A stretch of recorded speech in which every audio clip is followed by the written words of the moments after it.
ഇന്ന് പുതുവായനയിൽ അല്പം പുരാണം നമുക്ക് കേൾക്കാം.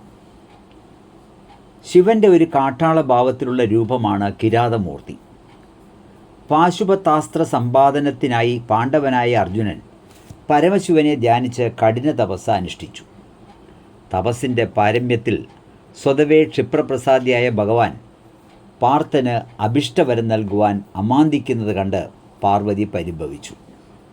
അപ്പോൾ ഭഗവാൻ ഒരു കാട്ടാള വേഷം ധരിച്ച് തപസ്ഥലത്തേക്ക് പുറപ്പെട്ടത് കണ്ട് പരിഭ്രമിച്ച പാർവതി ശങ്കിച്ച് ഇതെന്താണെന്ന് ചോദിച്ചു. അഹങ്കാരിയായ അർജുനന് ഗർവശമനം വരുത്തിയിട്ടല്ലാതെയുള്ള വരദാനം ഫലം ചെയ്യില്ലെന്ന് ശിവൻ മറുപടി പറഞ്ഞു. അപകടം എന്തെങ്കിലും സംഭവിച്ചേക്കുമെന്ന് ഭയന്ന് പാർവതിയും കാട്ടാളത്തിയുടെ വേഷത്തിൽ കൂടെ കൂടി. ഇങ്ങനെ കാട്ടാള വേഷധാരിയായ ശിവനെയാണത്രേ കിരാതമൂർത്തിയായി നാം ആരാധിക്കുന്നത്. വനവാസത്തിനിടെ ഇവർക്ക് ഒരു പുത്രനുണ്ടായതായും കഥയുണ്ട്. കേരളത്തിലെ പല നമ്പൂതിരി ഗ്രഹങ്ങളിലും ശിവൻ്റെ കാട്ടാള രൂപത്തെ കിരാതമൂർത്തി എന്ന പരദേവതയായി ആരാധിക്കുന്നുണ്ട്. വേട്ടക്കാരൻ എന്ന രൂപത്തിലും കിരാതസുനു വേട്ടയ്ക്കൊരു മകൻ എന്ന രൂപത്തിലും സങ്കല്പിച്ച് പൂജിക്കാറുണ്ട്. വേട്ടക്കാരൻ പാട്ടെന്നത് ഒരു അനുഷ്ഠാനമാണ്. കുറുപ്പന്മാർ കളമെഴുതി, അതായത് കറുപ്പ്, വെളുപ്പ്, പച്ച, മഞ്ഞ, ചുവപ്പ് എന്നീ വർണ്ണങ്ങളിലുള്ള പൊടികൾ ഉപയോഗിച്ച് പാട്ടുകൊണ്ട് ദേവനെ പുകഴ്ത്തുകയും വാദ്യമേളങ്ങളുടെ അകമ്പടിയോടെ കോമരം, അതായത് വെളിച്ചപ്പാട് ഉറഞ്ഞു തുള്ളി കളം മായ്ക്കുകയും നാളികേരങ്ങൾ എറിഞ്ഞുടയ്ക്കുകയും ചെയ്യുന്ന ചടങ്ങുകൾ ദേവപ്രീതിക്കായി നടത്തപ്പെടുന്നു. ഇനി തിരുവാതിരക്കളി എങ്ങനെ? ഇന്ന് തിരുവാതിരക്കളിയുടെ കാലമാണ്.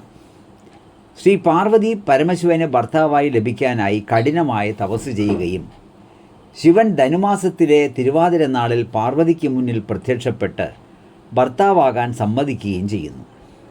ഇതാണ് കന്യകമാരും സുമംഗലികളും തിരുവാതിരക്കളി അവതരിപ്പിക്കാൻ കാരണമെന്നൊരു ഐതിഹ്യം.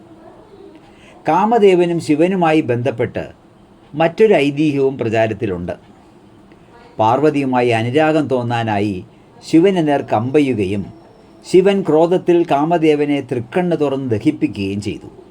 കാമദേവൻ്റെ ഭാര്യ രതി പാർവതിയോട് സങ്കടം ധരിപ്പിക്കുകയും പാർവതി തിരുവാതിര നാളിൽ വ്രതമനുഷ്ഠിച്ച് പ്രാർത്ഥിച്ചാൽ കാമദേവനുമായി വീണ്ടും ചേർത്ത് വയ്ക്കാമെന്ന് വരം കൊടുക്കുകയും ചെയ്തു എന്നും അതിൻ്റെ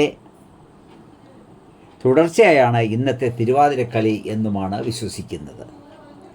തിരുവാതിരക്കളി ഇപ്പോൾ പ്രസിദ്ധമാണ്. വനിതകൾ മുഴുവനും ഒന്നടങ്കം തിരുവാതിരക്കളിക്ക് തയ്യാറായി നിൽക്കുന്ന കാലവുമാണ്. അപ്പോൾ ഇതിൻ്റെ പിന്നിലുള്ള കഥ കേട്ടല്ലോ. ഇനി തിരുവാതിരക്കളി കാണുമ്പോൾ ഈ കഥ ഓർമ്മ വരണം.